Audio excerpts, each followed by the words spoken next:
안녕하세요. 여러분, 오목TV입니다. 오늘 수요일인데요. 제가 오늘은 규례에 관해서 여러분에게 조금 할 말이 있어서 이렇게 녹화를 하게 됐습니다. 카메라가 되게 좋죠. 저를 따라다니고 있어요. 제 얼굴을 이렇게 가면 이렇게 가고, 이렇게 가면 이렇게 가고. 지금 레위기를 제가 설교를 하고 있는데, 교회에서 처음에 설교를 할 때 레위기가 약간 율법서의 최정점에 있는 율법 중에 율법서잖아요.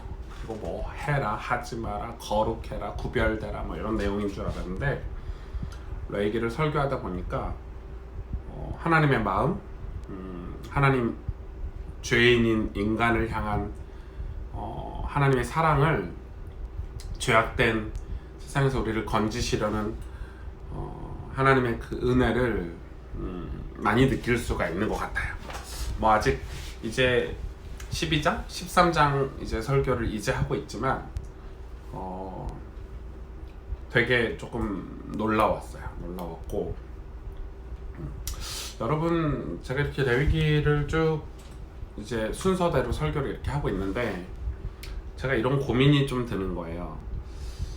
우리는 어떤 주제를 가지고 설교를 하잖아요. 예를 들면 뭐 어떤 목적이나 특별한 주제를 가지고 설교를 해요. 그게 이제 틀렸다는 건 아닌데, 그러면 이제 그런 목적과 어떤 주제들하고 이렇게 성도들 간의 어떤 결합이 될 수 있겠죠. 그러면은 그거에 대한 매니아층이 생길 수 있겠고, 그럼 어떻게 보면 사실은 목회하는 데는 되게 그게 좀 편한 것 같아요. 그런데 저같이 이제 설교를 이제 성경 본문을 그대로 성경 안에 있는, 그러니까 이게 엄청 어떤 면에서는 뭐 이번 주에는 갑자기 뭐 규례에 관한 설교를 해야 되고, 뭐 다음 주는 뭐 정결에 관한 설교를 해야 되고, 어쩔 수 없이, 여러분, 제가 지난주에 출산한 여인에 관한 규례에 대한 설교를 했는데, 이제 돌아오는 주에는 피부병에 관한 뭐 설교도 해야 되고, 뭐 속죄제에 관한 설교도 해야 되고, 그러니까 제가 하고 싶은 걸 하는 게 아니라 성경에 있는 내용을, 성경 본문 안에 있는 하나님의 그런 뜻과 우리를 향하신 그 사랑과 은혜와 어떤 구속하심을 전달을 해야 되기 때문에 성도들의 입장에서는 이게 나하고 내 어떤 한 부분을 건드려줘서 쭉 따라갈 수 있게 하는 어떤 주제나 목적, 이런 거는 좀 아닐 수 있는 거죠.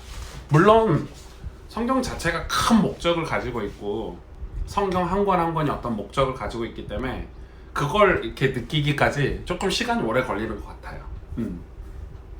뭐 어떻게 설명하기가 되게 좀 어렵지만, 뭐 예를 들면 그런 거 같아요. 이제 제가 학교 다닐 때 저희 교수님 한 분 중에 이제 구약 총론을 가르치시는 교수님이 계셨어요. 그 교수님이 하는 얘기가, 나는 너희들에게 수업 시간에 이 구약 총론에 관한 거를 강의를 해줄 수 있다. 뭐 칠판에 가득 써가지고 또 요약해서 설명할 수 있지만, 그러면은 그런 요약되고 또 강의가 들어서 우린 시원하지만, 너희는 진짜 너희 마음에, 너희 삶에 구약 성경에 관한 어떤 전체적인 그림을 가지지 못할 거다. 그래서 나는 너희들과 매주 쪽지 시험을 치겠다. 이렇게 하셨어요. 그 쪽지 시험에 때문에 우리가 막 짜증도 내고 했었는데, 목사님이 책을 이렇게 상중하, 이렇게 두꺼운 책을 상중하, 이 책을 이렇게 구약 총론에 관한 전체 개괄이죠, 개요죠. 이거를 일주일에 2번씩 쪽지 시험을 치기도 하고, 뭐 바쁠 때는 한 번씩 치기도 하고, 이렇게 100페이지씩. 그래서 1년 동안 그 책을 완전 마스터하게 된 거예요. 쪽지 시험이 이제 뭐 100페이지 중에 한 6문제 정도 이렇게 내셨는데, 그거를 친구들과 모여서 같이 하지 않으면 할 수 없는 분량이거든요. 친구들하고 예상 문제를 내고 뭐 같이 책을 읽어서 예상 문제를 내고 서로 같이 공부하고 일주일에 하루는 도서관에서 거의 밤샌 것 같아요. 그 수업 때문에. 근데 학교 다닐 때는 엄청 힘들었죠. 여러분 매주 시험 있다고 생각해 보세요. 중간고사, 기말고사가 아니고. 그런데 그 수업이 제가 지금 목회하고 벌써 졸업한 지 15년이 지났는데 제일 기억에 남고 제일 도움이 됐던 것 같아요. 물론 다른 시험들도 뭐 도움되는 게 많지만 구약에 관한 어떤 큰 그림들이 내게 딱 와 있으니까 이제 이렇게 되는 거예요. 근데 예를 들어서 제가 비유를 좀 이상하게 들었지만 그런 것 같아요. 그러니까 하나님은 다 아시잖아요. 우리의 상태를 아시고 우리의 모든 인간의 상태를 아시고 죄악된 세상 속에서 우리를 아시면 우리는 알고 있는 게 되게 부분적인 것만 알고 있잖아요. 뭐 기도해야만 응답받아 이런 거, 그리고 뭐 교회 다녀야 돼 이런 거, 뭐 이렇게 살아야 돼 저렇게 살아야 돼 수많은 부분적인 걸 가지고 있는데 하나님은 그걸 조금씩 우리에게 말씀을 통해서 보여주시는 것 같고 설교를 통해서. 그래서 제가 생각했을 때는 성경 66권을 우리가 그 66권을 이렇게 설교를 해주면서 그 설교 안에서 주시는 하나님의 뜻들을 우리가 받아 먹는 훈련들이 조금 돼 있으면 되게 좋을 것 같아요. 그게 규례죠, 규례. 우리가 평생을 살면서 주일날 예배드리고 말씀을 먹고 또 그 설교를 읽어가는 게 인생이 끝날 때쯤, 혹은 그게 우리 자녀들에게 전달이 되고 우리 자녀들이 그거를 연결돼서, 그러니까 이스라엘을 보면 여러분 유대인은 물론 이제 뭐 우리가 생각했을 때 아직 예수님을 모르고 아직도 구약에 빠져 있고 뭐 이런 거는 얘기할 수 있지만 여러분 유대인은 망하지 않잖아요. 망하지 않거든요. 왜냐면 그분들은 그 오랫동안 하나님의 말씀의 규례대로 사는 그 삶이 굉장히 탄탄하죠. 뭐 전염병도 없다 그러죠. 왜냐면 너무 성경에서 말하는 대로 살기 때문에 그런 거 보면 우리는 아직 하나님 나라? 이걸 지식적으로는 알고 있어. 하나님 나라는 이런 거야. 하지만 우리는 하나님 나라에 살고 있지는 않는 거지. 어떻게 살아야 될지 모르는 거지. 그래서 뭐 아침에 일어나서 기도하면 그게 하나님 나라인가? 아니면 교회 다니고 뭐 교회 다니는 사람들끼리 어울려 다니면 그게 하나님 나라의 백성들의 삶인가? 공동체인가? 뭐 이 정도 수준인 거죠. 그래서 저는 조금 시간이 우리가 오래 걸려도 조금 지루하게 느껴질 수 있지만 성경을 따라서 가봐야 된다고 생각을 하고, 그리고 물론 우리가 수련회나 어떤 특별한 집회나 어떤 특별한 목적을 위해서 만들어진 어떤 단체들이나 뭐 선교 단체들이나 이런 이 파라사역하는 사람들은 그런 게 필요하지만 최소한 교회는 성경을 순서대로 가르쳐주고 또 올바르게 가르쳐주고 또 그걸 우리 성도들이 받아먹고 또 자기 삶 속에서 그 말씀을 묵상하고 또 성경을 찾아서 같이 읽어가면서 우리도 모르는 사이에 그 세월이 10년, 20년 지났을 때 내가 지금 하나님 안에 살고 있네? 하나님 은혜 안에 거하고 있네? 내가 지금 주님과 동행하고 있구나. 이런 걸 조금 느꼈으면 어떨까 하는 마음들이 있는 거죠. 여러분, 그래서 지금 우리가 해야 될 거는 뭐냐면 규례를 만드는 거예요.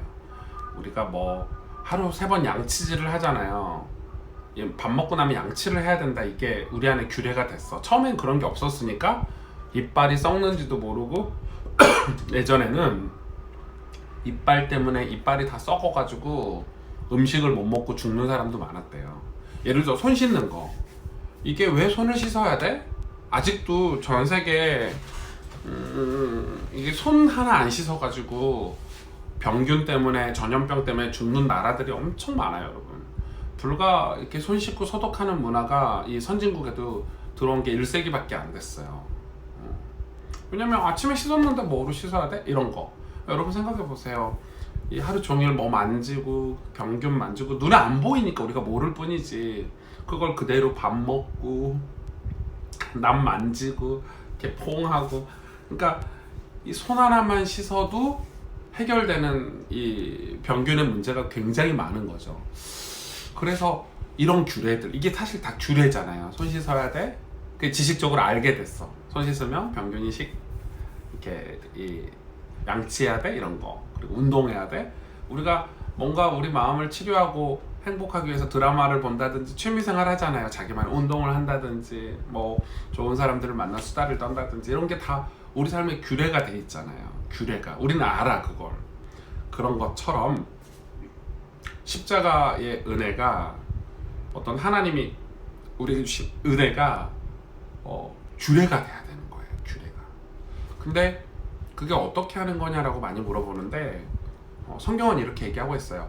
우리가 말씀을 가까이 하고 말씀을 묵상하고 성경을 읽을 때 성령께서는 그 말씀을 열매 맺게 하신다는 거예요. 그러니까 여러분 하나님이 우리에게 은혜를 주시는 통로가 말씀인데 이 성경은 책이잖아요. 근데 이 책을 통해서 읽을 때 성령께서 도우셔서 이 말씀이 내게 뢰마가 되고 무슨 말이냐면 뭐 깨달음이 되는 건데 더 정확히 말하면 하나님의 음성이 되는 거죠. 저에게만 주시는. 그래서 기침하면 안 되는데 기침하면 사람들이 이렇게 아무튼 그래서 이 말씀의 그런 규례를 가지고 있어야 되는 것 같아요. 여러분 삶이 진짜 바쁜 줄 알아요. 분주한 줄도 알고 되게 바쁘잖아요. 그래도 여러분 설교를 다시 듣고 또 성경을 이렇게 펼쳐서 성경을 읽는 것부터 시작을 해보세요. 그냥 마치 양치하듯이 마치 손 씻는 것처럼 그게 여러분을 보호하고 여러분의 마음과 영혼을 보호하기도 하지만 여러분의 가정도 보호할 거고 우리 교회 공동체도 보호할 거예요. 그리고 그게 어떤 병균으로부터 우리를 보호할 거예요. 하나님 우리를 보호하시는 게 그거라고 생각해요. 그래서 여러분 말씀을 듣고 성경을 읽을 때 어떤 내 안에 깨달음이 있도록 성령의 도우심도 구해야 돼요. 주일날 교회 왔는데 예배 시간에 앉아서 설교 듣는데 맨 졸립고 딴 생각나고 그러면 그건 설교를 듣는 게 아니야. 그건 예배를 드린 게 아니거든요. 그래서 우리가 다른 건 다 조금 덜 해도 우리가 어떤 목적이나 어떤 우리가 해야 될 사업들 있잖아요. 비전들 이런 거는 조금 이 시대가 감당해야 될 어떤 것들은 조금 뒤로 하더라도 그건 하긴 해야 되지만 당장 우리에게 필요한 것은 규례가 필요한 거예요. 질서죠. 영적인 질서가 필요한 거예요. 우리가 가나안을 정복하기 위해서는 가나안 땅에 입성하기 위해서는 물론 무기도 필요하고 많은 게 필요하지만 하나님이 이 광야에서 이 이스라엘 백성들의 어떤 정체성, 존재 이유 그리고 너희들이 지금 어떤 축복의 사람인지 알기를 원하셨죠. 그래서 규례라는 걸 주신 거거든요. 그래 규례를 받고 봤더니 와 우리가 너무 더럽게 살았네. 우리 안에 너무 부정한 것들이 많네. 아 우리는 왜 이런 삶을 살고 있지? 남을 미워하고 불평하고 불신앙하고 왜 이렇게 살고 있지? 이렇게 되는 거예요. 여러분 성경을 읽어보세요. 제일 먼저 보이는 것들이 내 삶의 불신앙부터 보이고 성경을 주일날 말씀을 설교를 진짜 제대로 듣고 집중해서 듣고 묵상해 보세요. 그럼 내 마음이 보여요. 내 마음의 상태가. 그걸 알아야 하나님 저 도와주세요. 저 새롭게 해주세요. 저 은혜 주세요. 기도할 수 있죠. 그래서 이런 말씀의 규례가 우리 삶에 꼭 필요한 것 같아요. 그럼 이거 얘기하고 싶었어요. 제가 교회 와서 성경 읽고 또 글도 쓰고 그리고 여러분하고 나누고 싶은 마음이 있어서 이렇게 나눴습니다. 여러분 행복한 하루 되세요. 날씨가 너무 춥죠? 따뜻하게 입고 다니시고 어목TV 많이 사랑해주세요. 네, 어목TV의 오승주였습니다. 안녕.